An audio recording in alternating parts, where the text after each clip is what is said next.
Démarrer très vite.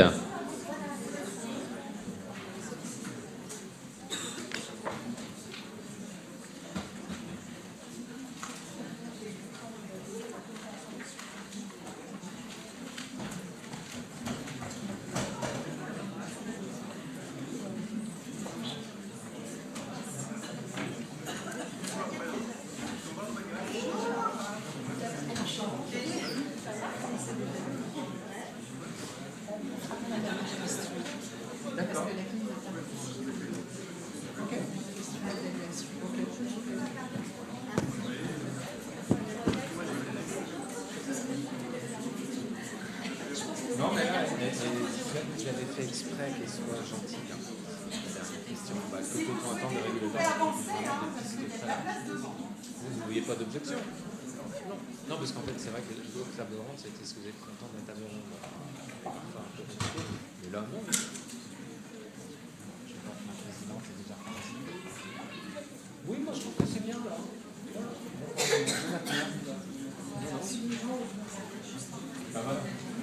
Non, mais c'est pas le sujet. On va faire la dernière question parce qu'elle n'était pas. Elle ne choque pas. Effectivement, c'est validé. Ma dernière question est validée. Et Michel est d'accord aussi? Oui, on l'a partagé. Il n'y a aucun piège. Question 7. Très bien, on va respecter le timing, même si on a déjà quelques minutes de retard. Ravi de vous retrouver. Je salue les membres de ce panel. Bonjour à toutes et tous. Alors, nous allons parler IA à haut risque et comment concilier régulation et cybersécurité avec la CNIL, l'ANSSI et TESI. Donc, ce qui va nous permettre d'avoir un très très beau point de vue partagé de régulateurs au pluriel et d'une grande entreprise de services du numérique. Quelques mots d'introduction très brefs, parce que quand on a voulu précisément faire le programme de cette belle matinée, on a interrogé ChatGPT sur les sujets à la mode et qu'est-ce qu'il fallait précisément, en présence de ces deux régulateurs, mettre en avant. Et ChatGPT nous a gentiment répondu qu'en effet, dans l'approche de conformité d'une intelligence artificielle, tout particulièrement à haut risque, il fallait envisager cette conformité tout au long du cycle de vie de l'intelligence artificielle elle-même, donc du build au run. C'est comme ça qu'on a organisé, en effet, nos travaux. Maintenant, on le sait, il faut concilier l'application du RGPD, qui reste la base textuelle principale au jour où on se parle dans cette démarche de conformité, avec sa propre nomenclature, responsable de traitement, sous-traitant, responsable conjoint. On aura l'occasion d'y revenir. Et également les nouveaux schémas qui ont été introduits par le règlement sur l'intelligence artificielle. Alors moi, je ne parle pas de AI Act, je parle de RIA. Donc voilà, règlement sur l'intelligence artificielle. Retenez bien l'acronyme RIA, ce qui nous amène peut-être à réfléchir évidemment sur la nature des acteurs. Alors on va principalement ne parler que de deux acteurs. Donc vous avez d'une part le fournisseur d'IA, autrement dit l'éditeur de ce système d'intelligence artificielle, et puis d'autre part le déployeur, celui qui met à la disposition le système d'intelligence artificielle à ses propres collaborateurs pour faire très très vite et en grande synthèse, mais aussi tout en prenant en compte, bien entendu, l'approche par les risques, alors qui était déjà présente évidemment dans le RGPD, entre différents niveaux de sensibilité de la donnée, mais qu'on retrouve clairement comme étant la colonne vertébrale du RIA. Et pour ce faire, donc, et envisager toutes ces problématiques tout au long du cycle de vie du SIA, autre acronyme, Système d'intelligence artificielle, nous aurons effectivement Madame Alix Durand. Vous êtes chef d'état-major adjointe à la sous-direction de la stratégie de l'ANSSI. Est-ce que c'est bien votre titre complet ? Oui, ça marche. Oui, exactement. Donc, je suis à l'ANSSI, l'Agence nationale de sécurité des systèmes d'information, qui est le service de l'État en charge de la cybersécurité de l'État et des organismes d'importance vitale. Et dans le cadre de mes fonctions, je suis notamment copilote des travaux de l'agence en matière de cybersécurité et d'intelligence artificielle. Merci. Monsieur Michel Combeau, vous êtes directeur de l'innovation, des technologies et de l'IA de la CNIL. J'espère là aussi ne rien avoir oublié. C'est parfait. Merci. Et à votre droite, donc Emmanuel Hertel. Alors, tu m'as demandé de te tutoyer, donc je vais respecter la consigne. Tu es directrice générale innovation et trust chez Tessie. Là aussi, c'est tout bon? C'est parfait. Alors après, maintenant, j'ai très très peur quand même. Hein. Il y a beaucoup d'avocats dans la salle et puis autour de... Bon, là, chef d'état-major et directeur de l'innovation. Alors, ouais, c'est un très beau panel. Raison d'avoir peur, et en tous les cas, je peux vous dire qu'on va essayer d'avoir tout sauf une approche anxiogène sur cette table ronde, et j'ose le mot, on va même essayer d'être pro-business. Voilà. En tous les cas, on en prend la promesse avec vous ce matin. Alors, justement, avant d'attaquer la première question, moi j'en ai une pour vous. Donc c'est la question numéro 1 de ces sondages. Vous êtes maintenant rompu à l'exercice et on souhaitait savoir, selon vous, par où commencer un projet d'intelligence artificielle. Si on peut afficher la question. Donc il faut reprendre l'application. Là, il n'y a pas de miracle. Sans l'appli, ça ne marche pas. Alors le top départ vient d'être donné et on va voir très rapidement la tendance qui a l'air très clairement de gérer à la fois les usages et la conformité du droit. Donc à 67%, voilà, ça bouge, mais en gros la tendance c'est ça. Ah, ça diminue. Ah, c'est compliqué, hein, c'est vraiment en temps réel. Allez, on va dire que c'est bon, on peut arrêter, qu'on stabilise un peu les résultats. Donc à plus de 60%, donc on combine la conformité au droit en même temps que les usages, à un petit tiers par les usages seulement, ce qui serait plutôt l'approche nord-américaine, mais on aura peut-être l'occasion d'en reparler, et puis 10% sur uniquement la conformité au droit. Alors, comme dans tout exercice, il faut en définir les termes, notamment lorsqu'on a, j'ai envie de dire, un intitulé de table ronde aussi long. Et premier terme qu'il va nous falloir peut-être bien définir pour savoir de quoi on parle et ne pas, j'ai envie de dire, aller dans un excès peut-être de formalisme, c'est déjà de savoir de quelle intelligence artificielle on parle. Est-ce que vous, dans vos fonctions respectives et votre approche terrain, vous avez une définition sur laquelle vous vous reposez avant toute chose? Madame Durand? Avec plaisir.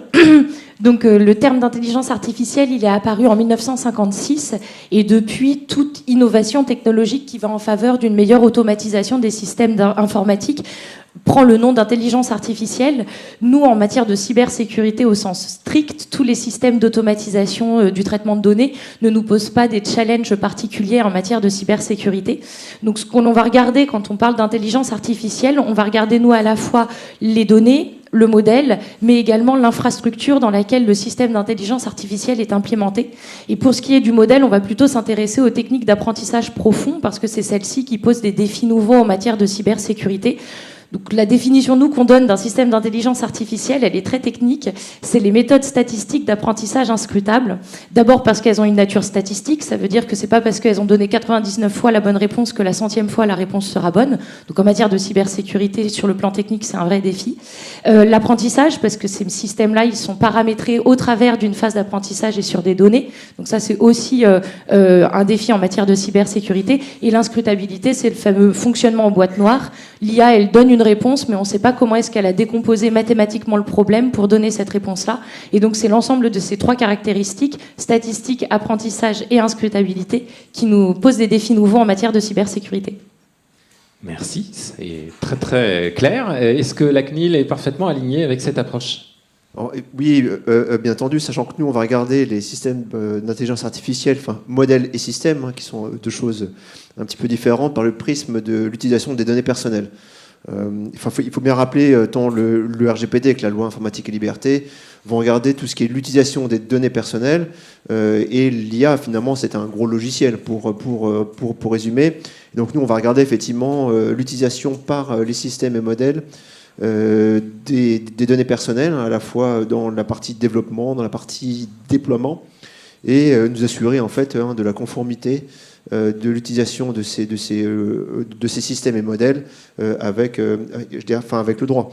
Et c'est aussi pour nous, en tout cas, l'enjeu, c'est de ne pas prendre, en tout cas, de pas faire un cas spécifique d'intelligence artificielle, mais de bien assurer qu'on reste effectivement dans ce qu'on a pu voir avant en termes de protection des données personnelles, tout en profitant effectivement de la souplesse du RGPD quant aux différentes manières en fait, d'arriver à rendre conforme en fait, un projet d'intelligence artificielle. Donc, si je comprends bien, on dépasse la stricte définition du RIA, et c'est vrai que le RGPD a une approche sans doute plus large. Se pose quand même la question de l'autonomie ou pas de l'IA. Alors, précisément, est-ce que chez Tessie, c'est un point que vous prenez en compte? Et puis après, on réécoutera, je pense, les régulateurs sur cette question de l'autonomie. Alors déjà, merci Alix, parce qu'effectivement, de l'IA, on en fait depuis très très longtemps. Moi, ça fait 15 ans que je suis chez Tessie. Un petit peu moins longtemps que je travaille, et objectivement on fait de l'IA depuis 25 ans sur le traitement du signal, puis ensuite le machine learning, le deep learning, avant d'arriver sur les moteurs de LLM, avec une petite précision quand même, c'est qu'on fait rentrer du B2C dans le monde de l'entreprise. Le LLM, il n'est pas du tout au départ fait pour travailler sur le monde de l'entreprise. Chez Tessie, on implémente l'IA depuis, je disais, une quinzaine d'années. On l'accélère aujourd'hui avec les moteurs d'IA générative. Vous parlez de où est-ce qu'on met ces infrastructures. Nous, on a décidé de les mettre chez nous, parce qu'on a nos propres data centers. On infogère, on exploite. On tend à aller vers le SNC. On a juste un peu ralenti notre projet, mais on est sur nos propres matériels, donc il n'y a aucune sous-traitance. Et puis nous, on utilise, moi aussi je vais pouvoir sortir quelques acronymes, la RAG. Donc en fait, on réentraîne nos moteurs, mais en interne en fait. Donc il n'y a plus rien qui sort. Et c'est extrêmement important parce que sur toutes les solutions qu'on a pu déployer aujourd'hui, on fait extrêmement attention, bien évidemment, et notre DPO, Amine Talbi, est là pour être extrêmement vigilant et très très orienté business. Il est tout le temps à nos côtés. Donc ça, c'est une particularité chez Tessie, c'est d'avoir le DSSI et le DPO qui sont partie prenante du business au quotidien. Mais ce choix d'avoir à la fois internalisé pour opérationnaliser, sur lequel on anonymise et on fait travailler nos moteurs, fait que, effectivement, on est extrêmement prudent.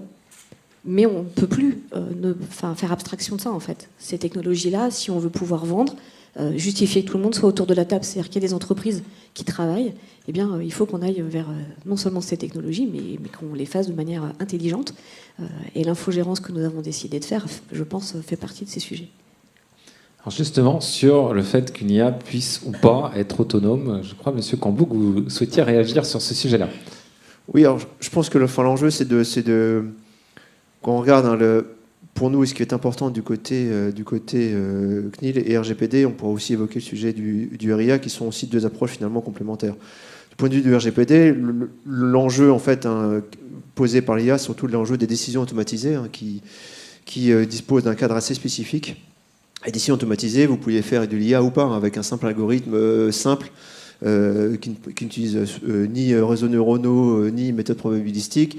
Vous aviez déjà l'enjeu des décisions automatisées. Donc l'IA pose un nouveau défi, en tout cas au cadre associé. Donc en fait, on va nous être assez, je dirais, vigilants sur les enjeux d'une part. Quand on voit le RGPD, une décision automatisée, ça présuppose, en tout cas dans la majorité des cas, un consentement, ou en tout cas, et quand il y a une décision automatisée, d'expliquer, je dirais, les enjeux sous-tendus par les mécanismes de décision automatisée. Donc c'est vrai que quand vous avez un modèle d'IA qui résonne sur des enjeux probabilistiques et des vecteurs de données, c'est un poil plus complexe que d'aller expliquer comment mon algorithme choisit entre A, B et C pour donner une décision. Donc ça, c'est effectivement pour nous l'un des principaux enjeux.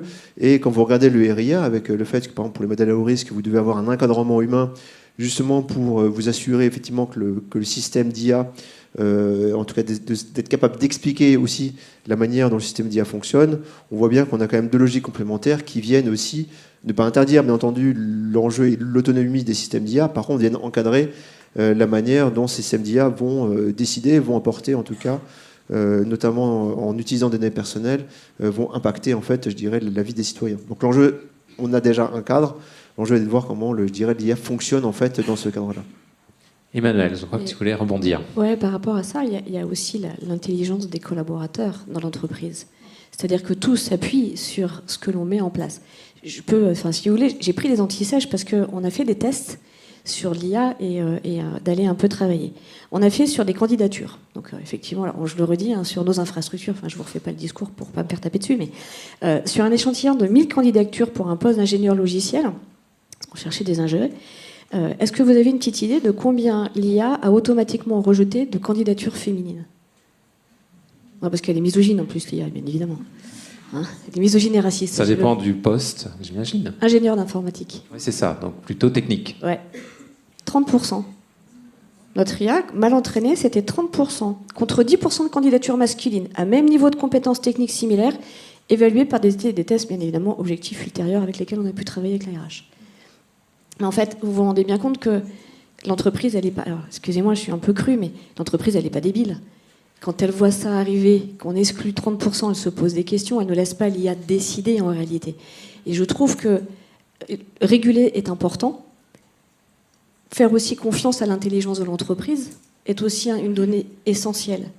Quand, sachez juste qu'après on a retravaillé bien évidemment nos moteurs et qu'aujourd'hui nos algorithmes sont fiables. Mais on le fait avec des couleurs de peau, on l'a fait avec des lieux géographiques, enfin il y a beaucoup de rejets. Mais on a de l'intelligence humaine derrière et de l'intelligence collective de l'entreprise. Et donc je pense que c'est un tout en réalité. C'est à la fois cette approche régulateur, que je respecte bien évidemment, mais également cette approche, et je l'évoquais avec la chance d'avoir notre DPO qui est très opérationnel, c'est d'être capable de prendre une interprétation théorique vers une mise en pratique opérationnelle pour nous aider à aller faire du business en réalité, ou pour mieux recruter. J'ai d'autres chiffres, si vous voulez, sur l'IA. Non, je trouve que c'est intéressant, ça fait écho à votre première question sur l'approche par le cas d'usage ou par le droit, par la conformité au droit. Et en l'occurrence, nous, à l'ENSI, on promeut beaucoup aussi une approche par le cas d'usage pour pouvoir être conscient, on en parlera dans la suite de cette discussion, mais être conscient des risques auxquels on s'expose, notamment liés au biais de ces algorithmes, mais également à leur déficience en matière de cybersécurité. Et aussi sur la définition des SIA, le RIA donne une définition des systèmes d'IA à haut risque. Et il y a aujourd'hui des travaux dans le cadre de la rédaction des actes d'exécution, donc on devrait avoir une définition juridique d'ici la fin de l'année un petit peu plus précise. Alors, précisément, vous avez tous déjà introduit le sujet des SIA à haut risque. Donc, comme je le disais, c'est tout le règlement qui est fondé par l'approche sur les risques. Et précisément, le règlement, vous le savez, a introduit cette hiérarchie. Alors, au sommet de la pyramide, c'est vraiment sous forme de pyramide, on met les IA prohibées. Dessous, il y a justement ces IA à haut risque. Et ensuite, vous avez précisément les IA génératives, les chatbots et les IA à risque négligeable ou modéré. Et sur cette base-là, on se rend compte quand même que sur les IA à haut risque, il y a finalement une présomption de haut risque avec des catégories qui, si je ne dis pas de bêtises, nous renvoie à une annexe 3 du RIA, dans laquelle vous allez trouver beaucoup de secteurs, évidemment la santé, l'éducation, mais aussi les RH. Alors c'est marqué gestion de la main-d'œuvre. C'est un petit peu daté, mais j'imagine que c'est un problème de traduction à Bruxelles, pour évidemment inclure non seulement d'ailleurs la gestion des salariés, mais on l'oublie trop souvent aussi de freelance. Donc attention, on voit que c'est une approche très très large de cette notion à haut risque. Est-ce que précisément, vous du côté régulateur, vous vous inscrivez dans ces schémas, j'ai envie de dire, préétablis, ou précisément, et je crois qu'on a déjà un début de réponse, il faut au contraire toujours avoir une approche concrète et vérifier au cas par cas, et si oui, sur la base de quel référentiel cette approche par les risques. Donc peut-être que Alix peut commencer. Avec plaisir. Donc le RIA va rentrer progressivement en œuvre jusqu'à août 2027. Les systèmes d'IA interdits, la partie pour les systèmes d'IA interdits est rentrée en vigueur en février 2025. Et pour ce qui concerne les systèmes d'IA à haut risque, ce sera en août 2026. Donc les travaux sont en cours pour pouvoir définir des référentiels, etc. Nous, à l'ENSI, dans le cadre du sommet pour l'action sur l'intelligence artificielle organisé à Paris du 6 au 11 février dernier, on a publié une analyse de risque des systèmes d'intelligence artificielle. On a adapté pour ce faire une méthodologie qu'on a développée à l'agence qui s'appelle EBIOS Risk Manager. Et le principe qu'on promeut, nous, c'est d'avoir une approche au cas par cas, que chaque entité puisse évaluer sa propre exposition aux risques cyber. On a identifié 3 risques principaux spécifiques liés au système d'intelligence artificielle. Tout simplement parce qu'en fait, les systèmes d'IA, c'est avant tout des systèmes logiciels. Donc, ils sont soumis au même risque cyber que n'importe quel autre système. Donc les règles de cybersécurité de base continuent de s'appliquer à ces systèmes-là. En plus de ça, il y a 3 risques spécifiques au système d'IA, que sont l'empoisonnement, l'évasion et l'extraction, qu'on a pu identifier. L'empoisonnement consiste à altérer des données d'entrée pour pouvoir modifier le comportement d'un système à une donnée spécifique d'entrée. Donc, par exemple, on va introduire une porte dérobée dans le dataset d'entraînement, le jeu de données d'entraînement, pour pouvoir contraindre le fonctionnement du système. L'extraction, c'est ce qui consiste à partir des résultats donnés par un modèle d'intelligence artificielle, on peut retourner aux données qui ont servi à son entraînement ou aux données que le modèle a utilisées lors de sa mise en production. Donc, ça veut dire que toute donnée qui est donnée à un système d'intelligence artificielle est une donnée rendu public pour ce système-là. Donc attention quand on utilise des systèmes d'IA, notamment disponibles en ligne. Et enfin, l'évasion, c'est un petit peu pareil que l'empoisonnement, ça consiste à altérer les données d'entrée pour modifier durablement le comportement du système d'intelligence artificielle, et ce, quelle que soit la donnée d'entrée. Risque cyber, mais également risque sur la vie privée, les droits fondamentaux. Quelle est l'approche de la CNIL ? Alors, effectivement, déjà, c'est d'avoir une approche aussi le plus convergente possible avec ce qui va effectivement être demandé au titre du RIA. Et c'est vrai qu'on a, nous, cherché aussi à peut-être différencier en fonction de la position dans la chaîne de valeur, entre notamment la partie développement et la partie déploiement. Parce que clairement, il y a des enjeux qui peuvent être assez différents, bien entendu, même si des questions, je dirais, identiques se posent. Notre enjeu a d'abord été de se focaliser sur le développement, qui est la question la plus pressante. Bien entendu, l'IA, ça existe depuis des dizaines d'années, mais c'est vrai que là, je dirais, l'arrivée, devant le grand public, de modèles LLM, donc, qui se sont entraînés sur des données, sur un volume de données très important, a posé des nouvelles questions assez complexes du point de vue du RGPD. Et c'est vrai que le risque, en tout cas, si on reste en amont à ce stade-là sur la partie développement, le vrai enjeu, c'est de savoir finalement quelles données personnelles vont être utilisées dans le développement du modèle. L'enjeu était de pouvoir dire, qu'on regarde à l'aune du RGPD, comment ces grands modèles peuvent-ils s'entraîner en respectant le droit des personnes et notamment le droit à la vie privée. D'où l'idée pour nous d'avoir publié un certain nombre de fiches. On en a déjà publié un certain nombre. On va en publier encore, notamment sur le fait de pouvoir, dans certains cas, utiliser l'intérêt légitime lorsque vous développez un modèle, notamment un grand modèle de langage. On peut comprendre quand vous faites notamment du web scrapping qu'il est complexe de demander, je dirais, le consentement de toutes les personnes. Par ailleurs aussi, votre modèle va aller le plus généralement utiliser des données publiques. Et donc, quand les gens mettent aussi des données personnelles sur Internet, ils ont une attente aussi raisonnable, qui est de fait que leurs données, que ce soit par un moteur de recherche d'ailleurs, ou par un modèle LLM, puissent être réutilisées. Pour autant, après, l'enjeu, c'est que si même en partant sur cette notion d'intérêt légitime, on doit toujours pouvoir créer l'information, le droit d'opposition dans certains cas. Donc, l'enjeu était de pouvoir dire comment le RGPD va s'appliquer, comment lorsque je développe mon modèle de LLM ou mon modèle d'IA, en fait, je suis respectueux en fait des données personnelles. Bien entendu, les modèles d'IA, on va dire de nouvelle génération, depuis 2 ans, et l'irruption de ChatGPT sur le marché amènent des défis nouveaux. On le sent bien, de nombreuses données personnelles vont être utilisées, vont devoir être utilisées. On voit bien les avantages de l'IA, mais bien entendu les risques. L'enjeu est d'arriver à trouver le bon niveau de régulation pour ces systèmes et ces modèles d'IA dans la partie développement. Bien entendu, dans la partie déploiement, on aura des enjeux de nature un petit peu différente. L'enjeu est d'éviter, on le voit avec cet exemple autour du recrutement, les biais, les discriminations, s'assurer que lorsqu'on utilise des données personnelles, elles sont nécessaires et pas surabondantes. Typiquement utilisées lorsque je fais une analyse de CV, est-ce qu'on a besoin d'aller regarder le sexe de la personne? C'est une question qu'on peut se poser.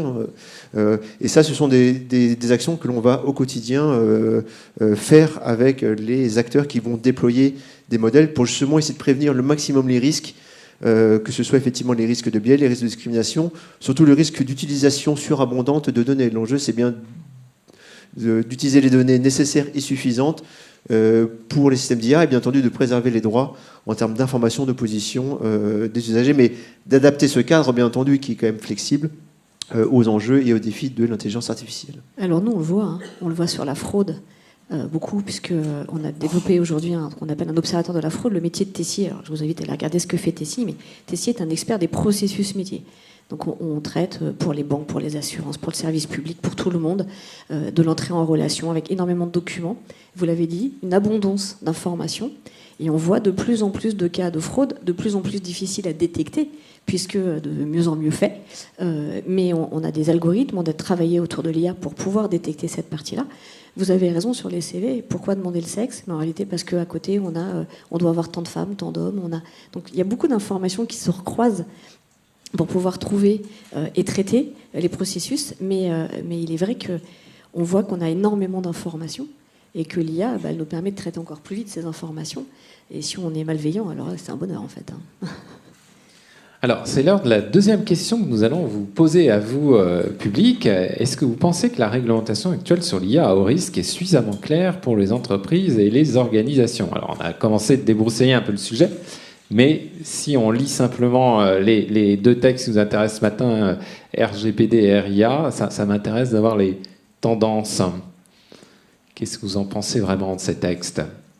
Et pendant que vous votez, j'en profite d'ailleurs pour dire que si vous avez des questions à poser sur cette table ronde, s'il vous plaît, utilisez justement la même application Evenium. Vous pouvez poser des questions et on essaiera de les prendre sur les quelques dernières minutes de cette table ronde. Alors, je crois que la tendance, ça y est confirmée pour dire que, en grande majorité, c'est moyennement clair, voire pas du tout clair. Donc à 42%, c'est pas du tout clair. Moyennement clair, 52%. Et il y a 6%, j'imagine, des grands spécialistes parmi nous, allez, jusqu'à 8%, qui sont d'accord pour dire que c'est transparent comme de l'eau de roche. On avance sur cette table ronde, donc on a défini les termes du sujet. Maintenant, on a un cas d'usage et puis on va construire son système d'IA en respectant les deux principes. Alors, il y a une autre promesse qu'on n'a pas totalement tenue jusqu'à présent, mais on va essayer, c'est de ne pas utiliser trop d'anglicisme. Et donc, nous allons parler de la protection dès la conception pour le Privacy by Design et de la sécurité par défaut pour le Security by Default. Voilà, ce qui nous amène effectivement à prendre les choses dans l'ordre et selon la méthodologie, bien entendu, imprimée par les textes, mais commentée et avec les recommandations, bien sûr, de nos régulateurs. Peut-être d'abord l'ANSSI ? Oui, avec plaisir. Le règlement sur l'intelligence artificielle, le RIA, c'est pas un règlement cyber. Pour autant, il précise dans son article 15 que les systèmes d'IA à haut risque qui sont déployés sur le marché européen doivent être sûrs et sécurisés. Et il renvoie à la définition des spécifications techniques aux travaux de normalisation. Donc je rejoins assez les réponses rouges et vertes dans le cadre du camembert qui a été exposé juste avant. C'est pas extrêmement clair parce qu'on a un ensemble de textes plus de textes issus de la normalisation technique qui viennent préciser un peu le paysage de régulation qui s'applique au système d'IA à haut risque. La Commission donc, a émis une requête en normalisation auprès du CNCNELEC pour pouvoir préciser les règles qui s'appliqueront en matière de cybersécurité au système d'IA à haut risque. Et normalement, les travaux devraient aboutir d'ici la fin de l'année 2025. Et pour le coup, il y a aussi un point qui est intéressant en matière de clarté de cette régulation, c'est l'articulation avec les autres textes de cybersécurité existants. Et notamment quel référentiel appliquer et particulièrement le lien avec le CRA, le Cyber Resilience Act, donc le règlement européen sur la cyber-résilience. Et il y a un ensemble, un arsenal juridique cyber qui est rentré en vigueur sur ces 5 dernières années. L'ensemble de ces textes s'articulent entre eux de manière parfois plus ou moins claire. L'ANSSI travaille sur un projet de clarification de l'articulation de ces différentes réglementations entre elles pour que ce soit le plus clé en main pour les entreprises, savoir un petit peu comment est-ce que je mets en œuvre les différents référentiels auxquels je suis soumis pour pouvoir garantir ma conformité à l'ensemble de ces obligations. Merci beaucoup. Pour la CNIL, bien sûr, vous avez commencé d'en parler, il y a les fiches pratiques, mais alors s'il fallait retenir que 2 ou 3 recommandations de ces fiches pratiques, au demeurant très fournies, et on est évidemment là encore que sur la phase build, donc de développement. Alors, je pense déjà, les fiches pratiques, c'est un début. C'est-à-dire qu'on ne prétend pas, c'est de trouver un équilibre entre le caractère parfois un peu exhaustif et rappel du RGPD, mais aussi en illustrant avec un certain nombre d'exemples. Et c'est dans les exemples, en fait, que se trouve, je dirais, ce qui est le plus enrichissant pour les acteurs pour développer leur modèle. Et là, on le voit, nous, on va maintenant ouvrir une nouvelle page qui va être de se concentrer sur les déploiements. Et là, on va avoir une approche sûrement plus sectorielle.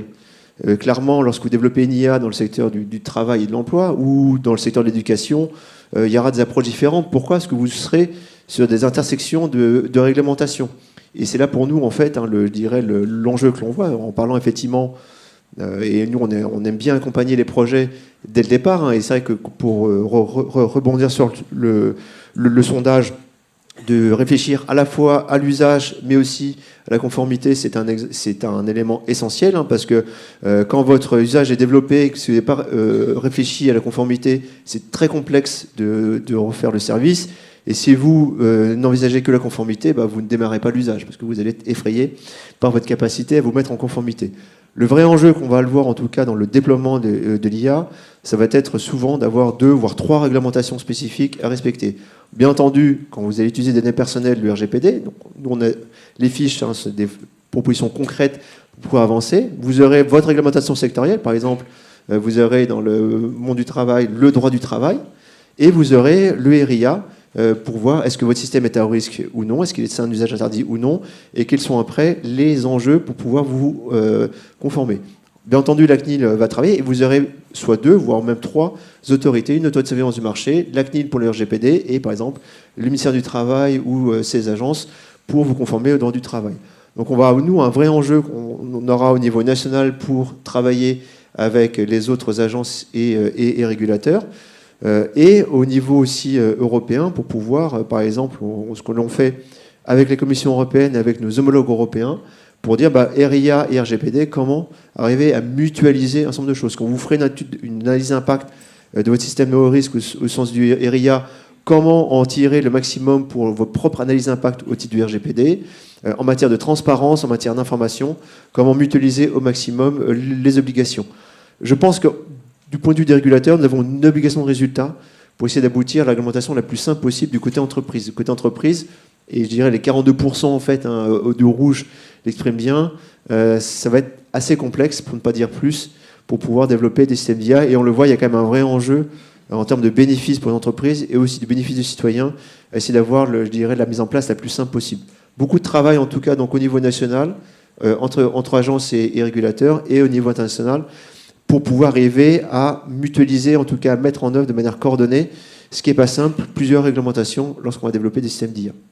Alors, Emmanuel, quand on a préparé cette table ronde, tu m'as dit, mais moi, la première question qui vient après avoir trouvé un cas d'usage, c'est bien sûr comment on va la développer. Est-ce que c'est des technologies maison ou tierces?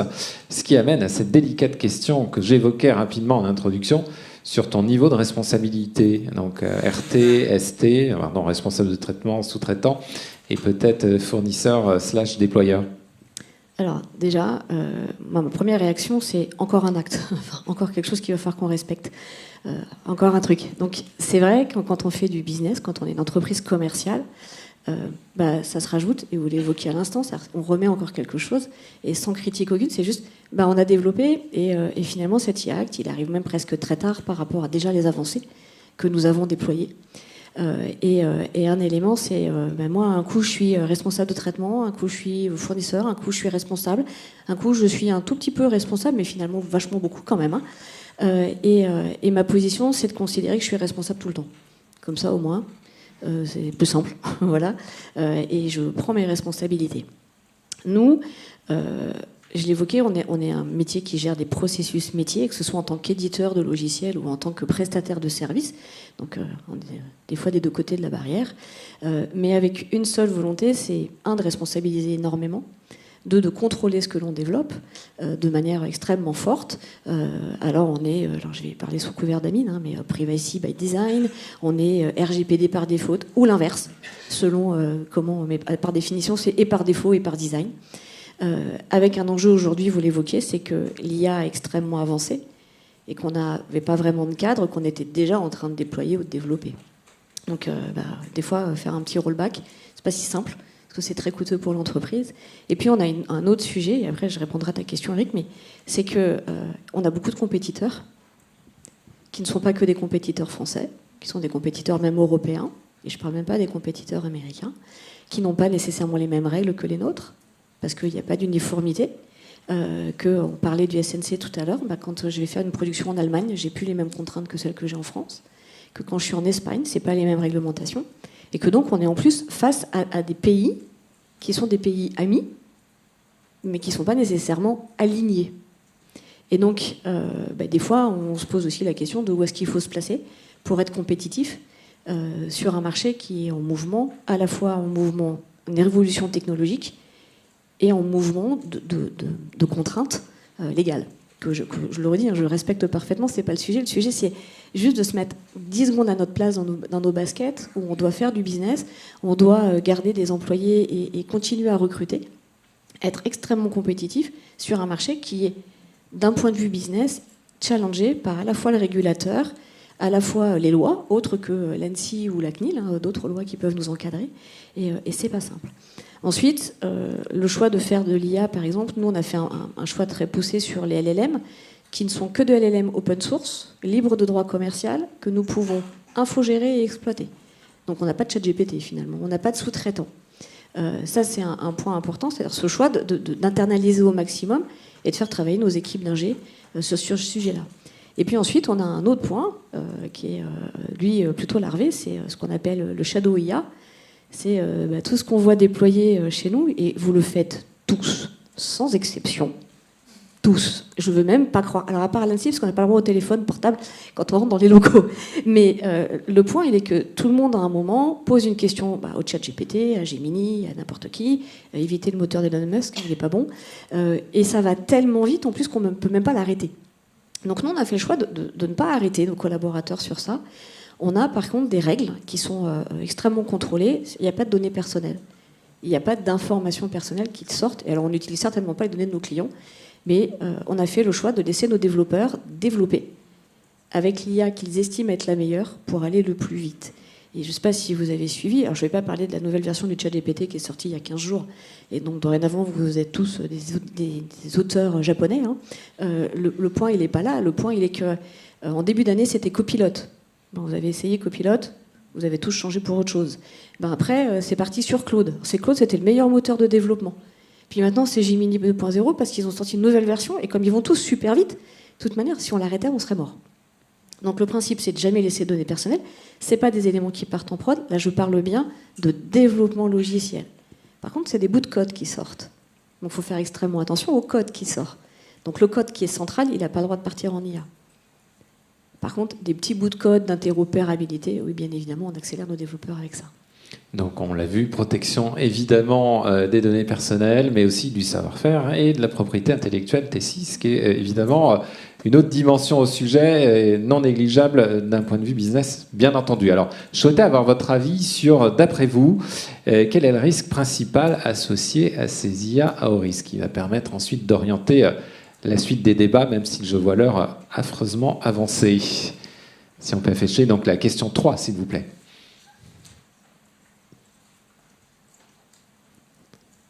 Roulement de tambour. Donc on n'a pas le droit de répondre, non. Vous voulez répondre avant le public ? Moi, je pouvais répondre. Sur la 1, c'était use case. Si vous démarrez pas avec... Le temps, c'est pour meubler. Si vous démarrez pas avec les use cases, en fait, vous pouvez plus rien faire derrière. La question 2, j'ai donné mon avis. C'est un peu complexe et ça arrive un peu tard. Non, mais tu peux continuer. Non, là, c'est bon, j'ai meublé. Parfait, Je t'ai aidé, Eric. Et je t'en remercie vivement. Alors, on voit que là aussi, ça bouge pas mal. Là, c'est de la triche, j'ai donné un élément tout à l'heure. Donc quand même... Alors là, par contre, les résultats m'ont l'air un peu étonnants. On n'arrive pas à 100%. Là. Bon, il y a une tendance, c'est la protection des données personnelles qui semble être quand même le principal risque, suivi effectivement de la cybersécurité, du manque de transparence et des impacts économiques et sociaux. Alors quand même, puisqu'on en est encore au build, moi, il y avait un point intéressant sur les IA au risque, c'est que vous savez, on change de paradigme. Donc on rentre un petit peu dans ce qu'on connaît déjà sur les dispositifs médicaux avec marquage CE, c'est-à-dire qu'il faut une notice d'utilisation, et finalement c'est le fournisseur d'IA qui va quand même guider soit le déployeur et a fortiori l'utilisateur sur précisément les fonctionnalités, donc pour parler comme la CNIL ou le RGPD, les finalités autorisées ou pas au regard des traitements que le système d'IA va permettre d'effectuer ou pas. C'est quoi votre position sur ce changement de paradigme ? Est-ce que c'est plutôt une bonne chose ? Et est-ce que vous, d'ailleurs, aussi régulateur, vous avez regardé de très près ces notices d'utilisation. Peut-être la CNIL d'abord ? Oui, je pense que l'enjeu, il y a bien une complémentarité. Hein. C'est vrai qu'on a une approche maintenant, via le RIA, une approche de marché. On sera sur une annexe 3, donc ce ne sera pas forcément un marquage CE, mais c'est la même chose. C'est-à-dire que vous aurez un référentiel et vous devrez vous y conformer. Mais pour nous, c'est complémentaire, parce que c'est quand même le premier pas pour réfléchir à la manière dont les systèmes d'IA sont développés, sont utilisés, et quels vont être finalement les garde-fous à leur développement, et ce qui pour nous prépare en fait une utilisation respectueuse des données personnelles des systèmes d'IA. Donc on est plus content de cette approche-là, puisqu'en plus ça permet aussi de prolonger l'approche par les risques, de dire finalement quels sont mes systèmes à haut risque et ceux qui ne le sont pas, et d'avoir une vraie réflexion en interne dans les entreprises sur cette classification, sur ce suivi aussi. Bien entendu, on a l'obligation de suivre l'ensemble, qui peut être aussi... vous avez l'obligation de suivre l'ensemble de vos traitements de données, et bien vous avez l'obligation de miroir de suivre l'ensemble de vos systèmes d'intelligence artificielle. Et donc cette connaissance interne, c'est le premier pas aussi d'une meilleure maîtrise du développement et de l'utilisation de systèmes d'IA dans les entreprises. Donc nous, on voit ça plutôt d'un très bon œil, et nous permettra effectivement d'en tirer le meilleur parti et de préparer que les entreprises sont encore mieux préparées, en tout cas, à déployer et utiliser des systèmes d'IA de manière conforme aussi au RGPD. Côté Annecy, ça vous parle ? Il y a d'autres domaines dans lesquels, effectivement, je pense au domaine médical, y compris les logiciels médicaux, sur lesquels on sait qu'il y a une sensibilité particulière et une normalisation dans l'approche par les risques. Nous, l'approche par les risques, c'est une approche bien évidemment qu'on promeut à l'agence, d'autant plus, comme je vous le rappelais, sur notre définition d'un système d'intelligence artificielle. Aujourd'hui, on n'a pas les solutions techniques pour pouvoir sécuriser ces systèmes-là. Donc l'approche par les risques, c'est un petit peu l'alternative trouvée, ne pouvant disposer de dispositions techniques robustes pour pouvoir sécuriser et garantir une sécurité à 100% de ces systèmes-là. On promeut l'approche par les risques pour que les entreprises ou les administrations qui déploient un système d'intelligence artificielle soient conscients des risques auxquels ils s'exposent et d'ailleurs, comme dans le domaine médical, une approche bénéfice-risque. Quand je déploie un système d'intelligence artificielle, il faut que je sache que c'est pas un système qui va être immun aux cyberattaques. Et en particulier, ce que l'on voit nous sur ces systèmes-là, c'est qu'ils ont souvent pas été conçus sécurisés par défaut, parce que ça coûte déjà très cher de développer un système d'IA. Si en plus on doit essayer de penser à la cybersécurité dès sa conception, c'est très coûteux en investissement, en compétences, parce que ça nécessite aussi des équipes pluridisciplinaires, de data scientists et d'ingénieurs en cybersécurité, etc. Et donc, ce qu'on essaie d'éviter, nous, à l'agence, c'est que le déploiement massif des systèmes d'intelligence artificielle ne s'accompagne d'un accroissement de la surface d'attaque et d'une opportunité nouvelle pour les cyberattaquants. Donc, l'approche par les risques, elle répond à cet objectif-là. Et à cet égard, si vous voulez avoir une idée un petit peu de ce que c'est qu'une analyse de risque cyber sur un système d'IA, on en a une disponible sur notre site internet cyber.gouv.fr. Alors, il nous faut passer au run. Donc la mise en production, la MEP d'un système d'IA, c'est jamais facile, parce qu'effectivement, on sait bien que de toute façon, c'est des systèmes en permanence évolutifs. Mais à un moment donné, il faut y aller. On va utiliser donc des données réelles et non plus cette fois des données de test. Et c'est sans doute à partir de là qu'on sera réellement sur cette mise en production et l'usage réel, en effet, de votre SIA. Sachant que, à partir de là, on doit continuer sur les systèmes d'IA à haut risque à, évidemment, surveiller ce qui se passe. Si on est fournisseur, bien entendu, on doit avoir cette supervision. Je précise même supervision humaine. Mais évidemment, il y a aussi le post-market monitoring qui suppose que, justement, un petit peu comme la pharmacovigilance, s'il y a des problèmes, ça doit remonter et il doit y avoir des moyens d'y remédier. Tout ça, c'est très complexe. Ça demande aussi des ressources. Et on va peut-être commencer justement par le point de vue de Tessie. Comment vous gérez tout ça? Parce que ça suppose aussi en amont que le cadre de la gouvernance data et IA soit vraiment en place pour que tout fonctionne. Donc ça m'intéresse pour le coup de commencer par le bottom-up avant le top-down. Mince, je m'étais dit, c'est bon, je vais passer en troisième, ça va aller. Pas du tout. Alors, déjà, effectivement, quand on part en prod, avant de partir en prod, il y a quand même toutes les étapes de recette, les étapes de contrôle, notre DSSI, alors nos DSSI, enfin l'équipe DSSI et l'équipe DPO sont partie prenante, mais en réalité très très tôt, parce que nous on développe très tôt nos logiciels et ils sont là dès le départ avec des audits, avec des contrôles et vont respecter. Alors là par contre j'ai des anti-sèches, je vous prie de m'excuser, les quatre niveaux. Donc effectivement on a les IA interdites, c'est même pas la peine, on n'a même pas le droit de les regarder en fait. Elles nous attirent quand même beaucoup, hein, mais on n'a pas le droit d'y toucher. Il y a l'IA à haut risque. Objectivement, j'évoquais tout à l'heure notre exemple sur les CV. En réalité, on a très peu d'IA à haut risque. Parce qu'on ne laisse pas les technologies prennent la main sur les humains. Il y a toujours des humains qui passent derrière. Toujours des contrôles. Déjà parce que la technologie, elle n'est pas fiable, à 100%. Et puis, je le redis, la table ronde aujourd'hui, elle limite l'IA au LLM. En réalité, il n'y a pas que ça. C'est-à-dire que c'est des IA qui sont couplées avec d'autres IA, d'autres technologies. C'est pas, on fait pas tout partir au chat GPT, en fait. Tout est extrêmement internalisé. Et le fait d'avoir de la surveillance humaine en permanence garantit aussi que le moteur, il fait pas n'importe quoi. Nos ingés, ils passent leur temps à les tuner. Hein.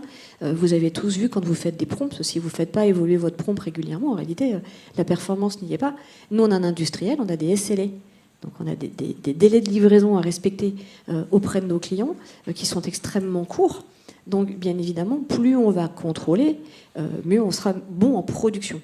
Mais objectivement, l'IA à haut risque, j'en ai assez peu. Par contre, les IA à risque limité et surtout les IA à risque systémique, donc plutôt l'IA d'usage, ça oui, j'en ai déployé chez moi et je le redis avec toute la souveraineté qu'a fait le choix du groupe Tessie. Et vous l'évoquiez tout à l'heure, Alix, ça coûte très cher. Ça coûte cher en ressources, ça coûte cher en impact écologique aussi, hein, parce que c'est des machines, voilà, et ça coûte cher en argent. Non, quand je parle en ressources, c'est en humain.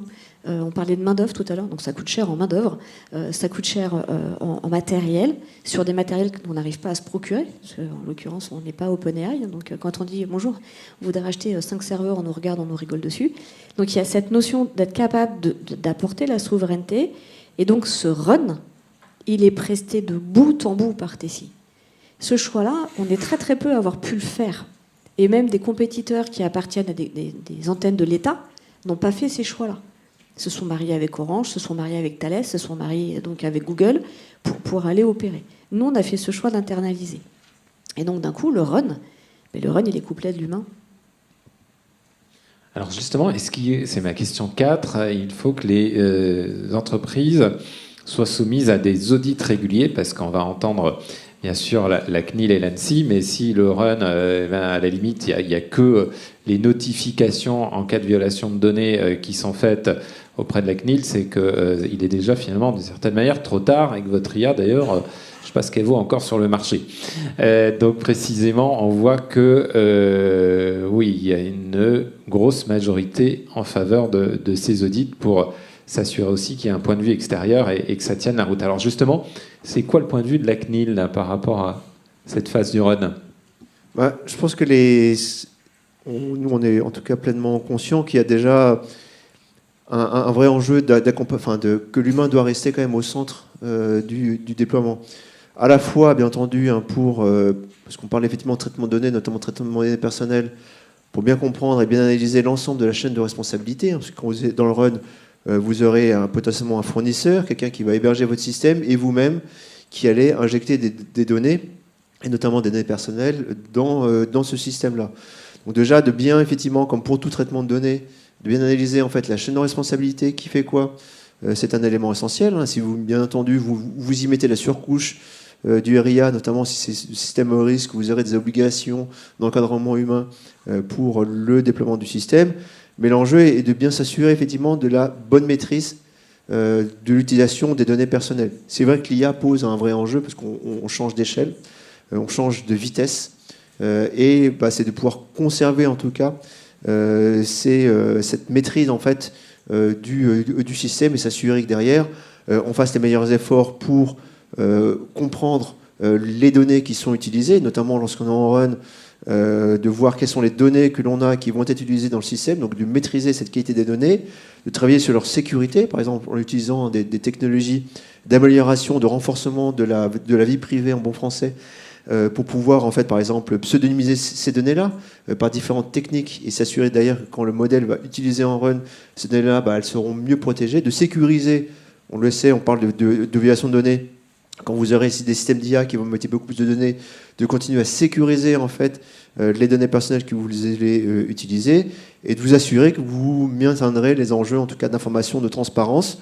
et bien entendu d'explicabilité de toutes les décisions, en tout cas de ce qui pourrait sortir des systèmes et des modèles d'IA que vous allez utiliser. On le voit donc en fait, les principes du GPD bien entendu restent avec l'utilisation des systèmes d'IA. On aura les enjeux effectivement de mise en œuvre du RIA, mais le maître mot c'est arriver à rester en maîtrise de l'ensemble de la chaîne de valeur, de bien comprendre en fait quelles sont votre responsabilité, celle de vos fournisseurs et celui effectivement d'un hébergeur ou d'une personne qui va venir avec vous déployer ces systèmes d'IA. Les principes que vous aviez avec leur GPD, je dirais, se maintiennent, mais vont en tout cas être décuplés dans leur complexité avec, je dirais, la mise en production en fait des systèmes d'IA. Et bien entendu, on ne prend pas forcément, nous, le système d'audit, même si le système du RIA rien interdit de vous faire certifier finalement, même s'il y a quand même pour les systèmes d'annexe 3 une autodéclaration, en tout cas une déclaration de conformité, mais rien ne vous interdit après de venir et de vous faire auditer sur la partie RIA. On pense que nous, c'est important. Nous, bien entendu, on fera les contrôles si nécessaire. Hein. Mais l'enjeu, c'est bien de s'assurer de cette bonne maîtrise sur l'ensemble de la chaîne de valeur. Et alors, juste pour rester sur la CNIL, quand même, il y a cette difficulté pratico-pratique des droits d'accès vis-à-vis des SIA. Vous avez commencé à donner des recommandations à ce sujet-là pour vraiment en assurer l'effectivité. Oui, alors le droit d'accès, ça va dépendre effectivement sur ce point de vue, je dirais, de l'usager. Bien entendu, plutôt sur du grand public, c'est de s'assurer que lorsque je mets des données personnelles, je puisse m'opposer ou non à leur réutilisation. Le droit d'accès aussi, c'est quand je serai une entreprise, si j'utilise un système de SIA, bien m'assurer de qui est responsable de quoi, notamment si des données personnelles qui sont encore incluses dans le système de SIA, c'est si à un moment il y a quelqu'un qui s'oppose à leur réutilisation, de voir effectivement les responsabilités. Oui, effectivement, c'est un enjeu de notre point de vue, mais c'est de bien s'assurer derrière ça la chaîne de responsabilité entre le système de SIA, son utilisateur, pour bien entendu la protection de la vie privée. Question un peu taquine maintenant pour l'ANSSI, puisqu'on arrive à la fin de cette table ronde.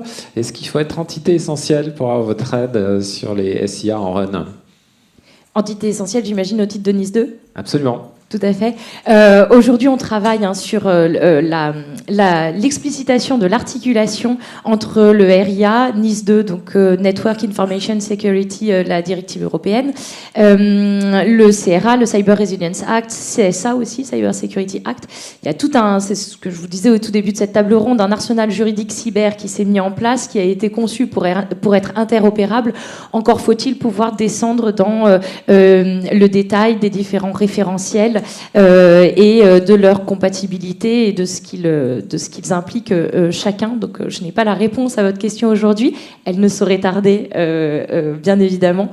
Et pour rebondir sur ce que disait la CNIL vis-à-vis des audits, vis-à-vis de la phase de run des systèmes d'intelligence artificielle, il faut aussi voir qu'il y a certaines méthodes, certains modèles qui sont déployés donc via des méthodes d'apprentissage par renforcement, le reinforcement learning, qui fait que ces systèmes apprennent en continu sur la base des données qu'ils utilisent une fois mis en production. En matière de cybersécurité, ça veut dire aussi que ces systèmes-là peuvent être exposés à des nouvelles vulnérabilités qui peuvent être exploitées par des attaquants. Donc nous, on est assez pour, effectivement, avoir une maintenance en continu de ces systèmes-là, puisqu'ils sont amenés à évoluer pour la plupart en continu via l'utilisation des données utilisées une fois mis en production. Donc c'est effectivement peut-être un petit peu lourd en termes de procédures, etc., mais c'est ce qui garantit aussi le développement d'une intelligence artificielle de confiance.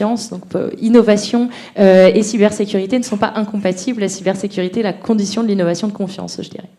C'est excellemment bien dit. Alors, Emmanuel, on va te laisser commenter la question 5, puisque c'était de savoir quels outils... J'aurais bien commandé la question d'avant.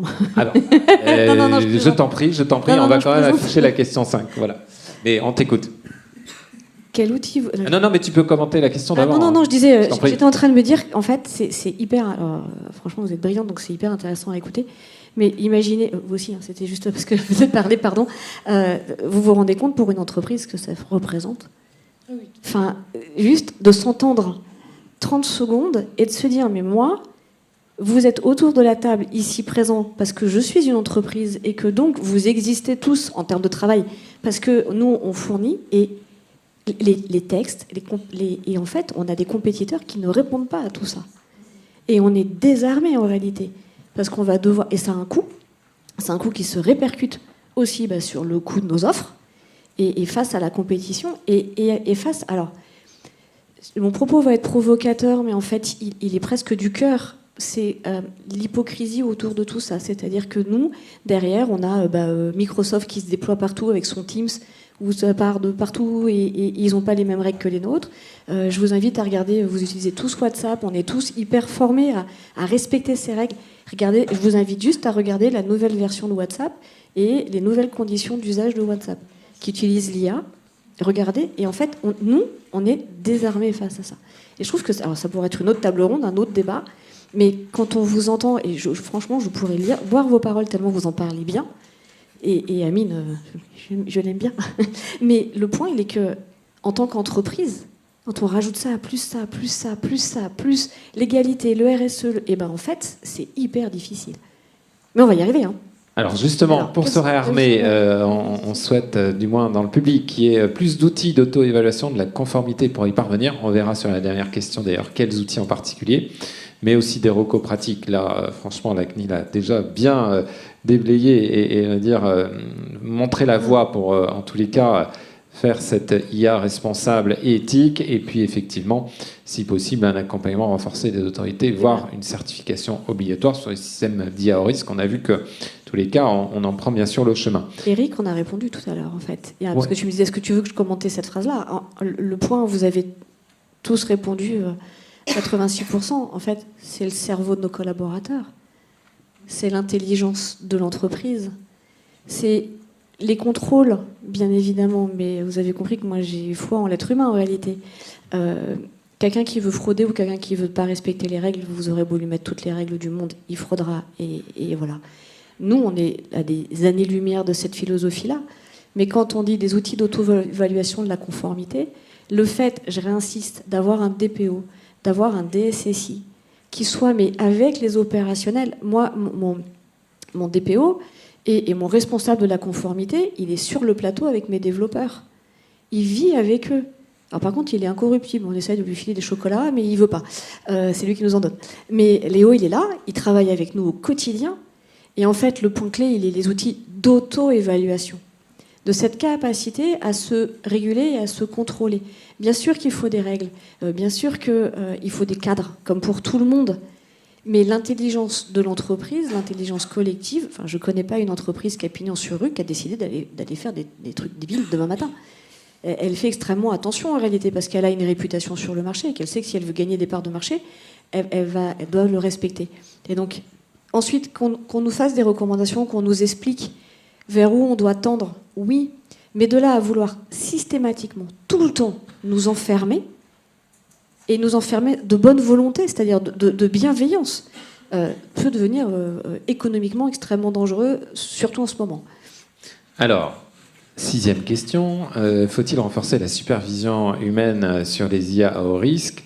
Ça rejoint un petit peu ce que tu viens d'introduire, Emmanuel, et le fait que, oui, il faut des ressources, mais des ressources aussi compétentes, formées, qui puissent le faire, ce qui là aussi nécessite évidemment de mettre un petit peu de budget pour avoir ces personnes compétentes, et on sait que les profils justement liés à l'IA et à l'éthique sont très recherchés sur le marché. En tout cas, on voit que là, les résultats, je ne me ferai pas taper en sortant. Non, manifestement. Et enfin, dernière question, que peut-on attendre des régulateurs précisément pour innover en toute confiance ? Et on laissera pour le coup les régulateurs en question réagir, parce que je pense qu'il y a déjà des initiatives qui sont déjà en route en vrai.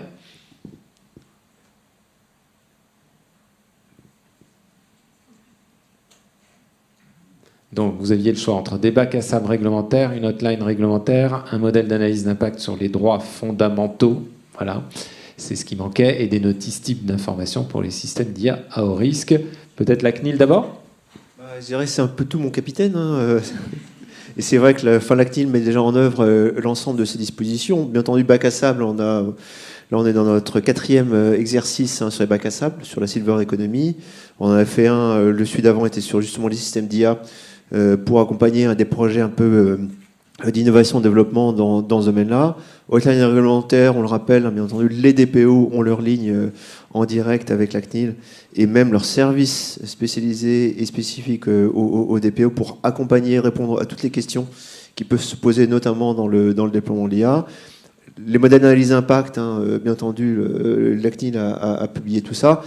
Je pense que c'est une combinaison de l'ensemble de ces éléments qui sont nécessaires. L'enjeu, c'est d'arriver, et on conçoit, c'est vrai que quand on voit les dernières années de l'inflation réglementaire au niveau européen, c'est pas venu simplifier la vie des entreprises. On doit, nous, en tant qu'autorité de régulation, arriver à mettre en œuvre l'ensemble de ces dispositifs. C'est pour ça aussi que c'est un peu une obligation de résultat de notre côté. On le prend pour nous, à la fois au niveau européen pour, je dirais, harmoniser nos décisions.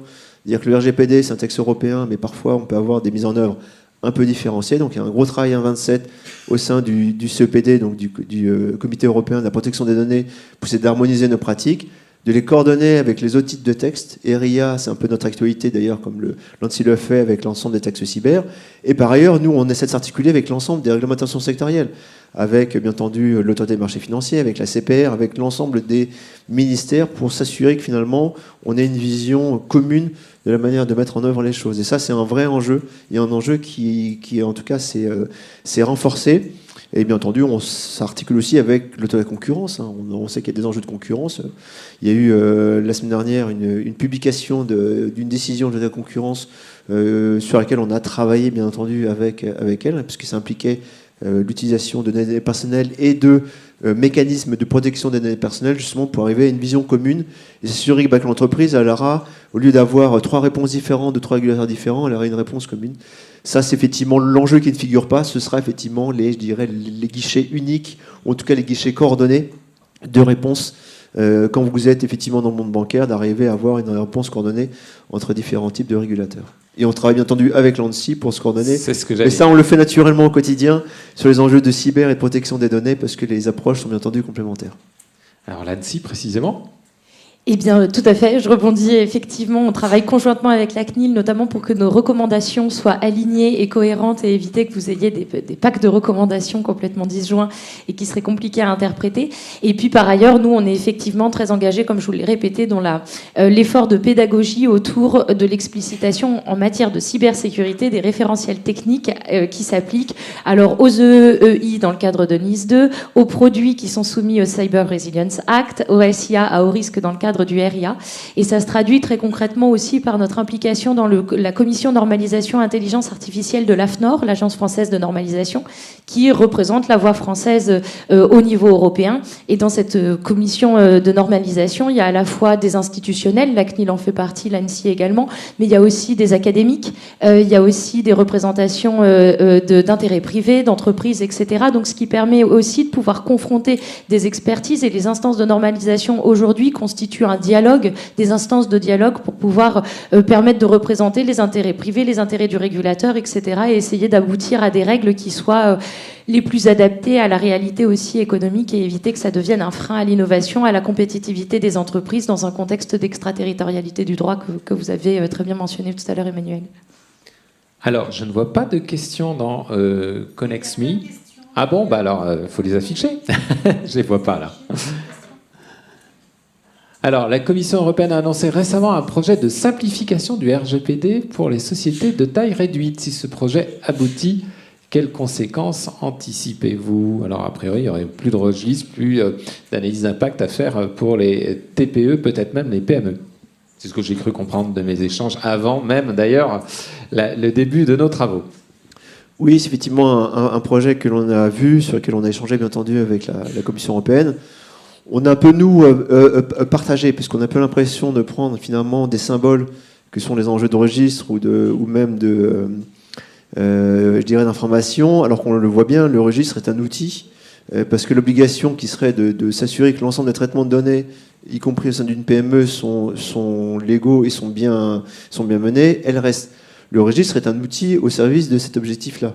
Donc oui, certes, le registre, on peut très bien le supprimer, et il y a déjà des dispositions qui existent dans le RGPD pour le rendre facultatif. Pour autant, on estime que c'est effectivement un bon outil, comme de même l'analyse d'impact. Là encore, on n'est pas là pour défendre ces enjeux d'analyse d'impact. Par contre, on trouve que ce sont des beaux outils, au service d'un objectif qui, lui, restera de réaliser des traitements de données qui sont conformes au RGPD. Il y a un vrai enjeu de bonne mise en œuvre du RGPD pour nous, c'est-à-dire qu'on ne le voit pas forcément du point de vue de la simplification, mais par contre de s'assurer qu'on tire finalement tout parti du RGPD pour traiter de manière adéquate, je dirais, les données. Là, je pense qu'il y a une pierre dans notre jardin qui est celui d'une meilleure harmonisation au niveau européen, c'est clair.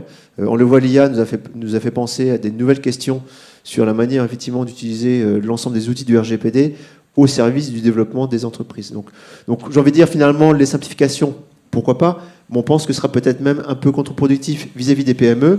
Certes, elles auront moins de reporting, par contre, l'obligation de résultat restera.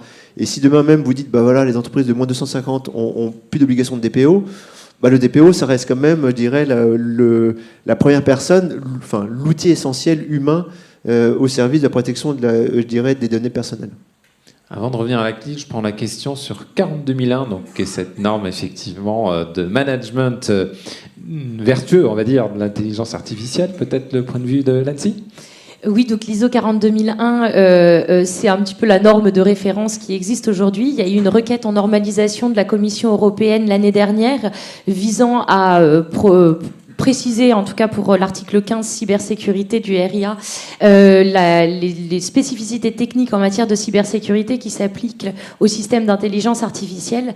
L'objectif aujourd'hui, les bonnes pratiques en matière de normalisation, c'est d'essayer d'éviter l'inflation normative. Donc on appuie nos travaux au sein du CNCNELEC sur l'ISO 42001 en essayant aussi de la faire évoluer pour que ça puisse répondre à la requête de standardisation de la Commission européenne, d'autant plus que l'ISO 42001 a été assez critiquée parce qu'elle représentait une barrière à l'entrée pour les petits acteurs de l'intelligence artificielle. Elle a été plutôt conçue par les grands acteurs dominants aujourd'hui américains et elle présente certaines limites et barrières à l'entrée pour les petits acteurs. Donc l'idée dans nos travaux au sein du CNCNELEC et de l'AFNOR plus spécifiquement, c'est d'essayer de partir de l'existant, l'ISO 42001, en la faisant évoluer pour que les petites entreprises puissent aussi y trouver leur compte. Emmanuel, un avis ? Pas du tout. Eh ben, tant mieux. Question 3. T'as pas remarqué, mais en fait, je me suis retournée auprès de l'équipe, on est concernés, ils m'ont dit. Je d'accord. Eh ben, c'est bien. Pour la CNIL, le web scrapping de données à caractère personnel est-il une pratique acceptable ? Comment exercer son droit d'opposition sur une pratique dont la personne n'est pas informée ? Très bonne question, et on va donc publier, on avait déjà publié un projet de fiche sur le web scrapping l'année dernière. On va publier la version définitive dans quelques semaines. Donc je ne vais pas forcément vous spoiler, effectivement, en tout cas vous divulguer ce qui sera contenu dedans, mais clairement, en tout cas pour la CNIL et la Commission, le web scrapping, oui, est une pratique acceptable parce qu'elle est liée de fait à la mobilisation de l'intérêt légitime.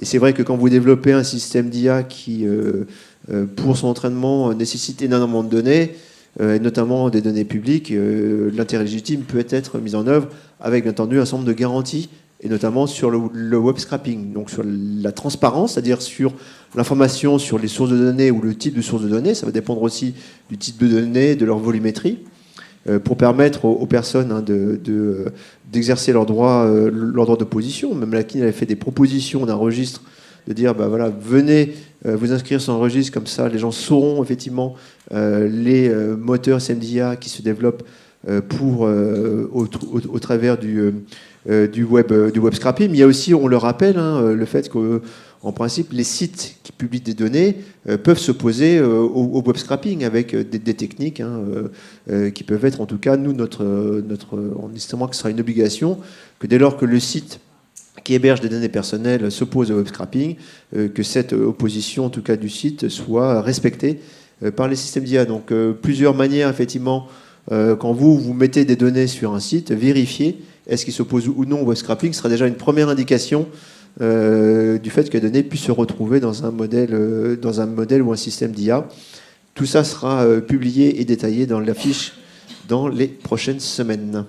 Écoutez, je pense qu'avec tout ce qu'on a vu ce matin, vous allez pouvoir, de manière tout à fait paisible et sécurisée, aller sur... Ah bah merci, 100%. Voilà, vos projets d'IA et si vous êtes avocat ou DPO, accompagner vos clients internes ou externes d'ailleurs. En tous les cas, moi, ça a été un plaisir d'échanger avec vous. Je remercie très vivement cette brillante table ronde et je vous souhaite une bonne fin de matinée. Merci.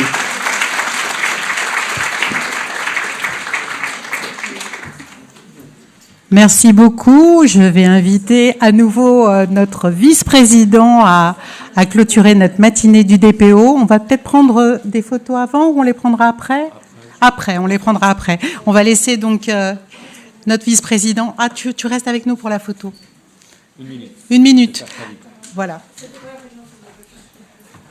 Voilà, je change de cascade. Non, en fait, je garde la même, je vous rassure. Juste pour vous remercier d'être si nombreux voilà, pour la 2e année consécutive, comme notre présidente a pu le rappeler ce matin. Donc, évidemment, je crois que vous avez vu tout au long de cette matinée que nous avons pu mixer les approches.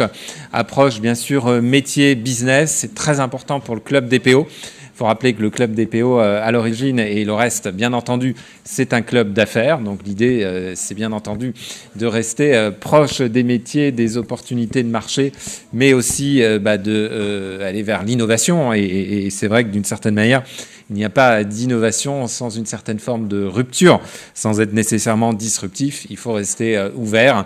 Et c'est ce que cette matinée a permis aussi d'illustrer. Précisément également en croisant les approches techniques, organisationnelles, en lien bien sûr avec nécessairement ce qui nous relie tous aujourd'hui, le texte. Le texte aujourd'hui, bien entendu, pas seulement le RGPD, mais le règlement sur l'intelligence artificielle, dont on voit que lorsqu'il est tout simplement mis en œuvre et en pratique de manière raisonnée et intelligente, peut être aussi source d'opportunités. Donc sur cette note positive, je tenais encore une fois à vous remercier tous.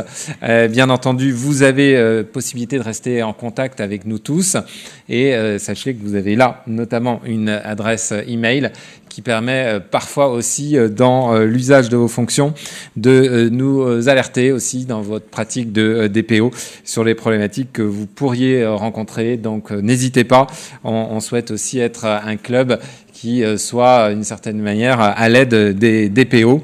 Enfin, je me dois évidemment de remercier tous nos sponsors que vous avez à l'écran, Leto, Dastra, DPO100, Tessie, bien entendu, Data Legal Drive, voilà, et j'en oublie certainement. Bien sûr que cette matinée n'aurait pas été possible non plus sans nos partenaires institutionnels, Conseil national des barreaux, le barreau de Paris, voilà, qui nous accueille dans ce très bel amphi. Et bien entendu, sans l'ANSSI et la CNIL ce matin, nous n'aurions pas eu des tables rondes et des échanges aussi riches et fructueux. Merci encore très sincèrement et on vous dit à l'an prochain.